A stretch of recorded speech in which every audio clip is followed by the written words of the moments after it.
So should you ask for a deposit when working with a new freelance client? Yes, in essence. But you can keep watching because I'm going to explain how and why you can go about this.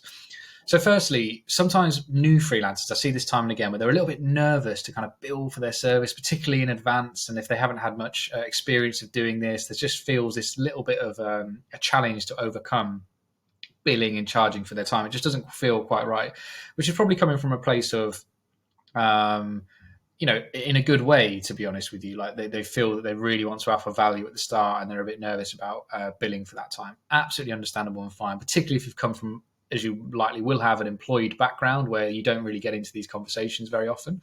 So it's totally understandable. However, in my experience, almost all clients just want you to explain what your payment terms are. They may want something that is more in their favor, but 9 times out of 10, they actually just want to know whether it's for themselves or they can pass on to their accounting departments just to bill. So it's very, very rare. If you have very clear, detailed payment terms, they will actually have any issues with that. If they've gone through the sales process, they want to work with you, that isn't going to be the differentiator of working with you if you ask for a deposit. Now, if it is, and they have significant issue with that and they come back on you time and again, you have to question, why is that? They're probably going to be the clients that maybe won't pay you on time and be difficult. So if anything, you really want to be clear and firm with your upfront payment for those type of people, and potentially you won't even work with them anyway. But yeah, always ask for a deposit with a new client. Now, I'm not saying you cannot change your payment terms over time. Once you've built up some trust and credibility and a history of consistent payments, it may be that you offer some terms for clients where they pay on completion of projects, or if you're on a retainer, that there are a 7-day payment terms on completion of the month or the period of time that you're working in. But for new clients, always ask for payment up front. Always ask for a deposit before you get started.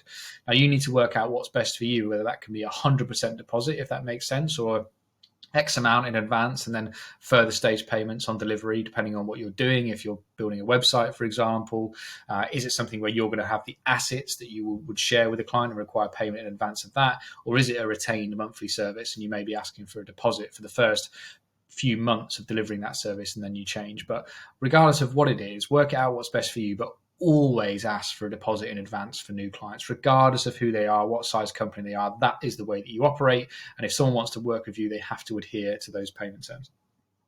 As I say, it was almost a surprise for me when I started to do this as well, is that they will very, very rarely have any problems with that. So by overthinking it and trying to put payment terms sometimes in their favor to win the business, that's really the wrong way about it. It shouldn't play a part of negotiations, the payment terms. You should have clear payment terms and send them to any new clients you want to work with.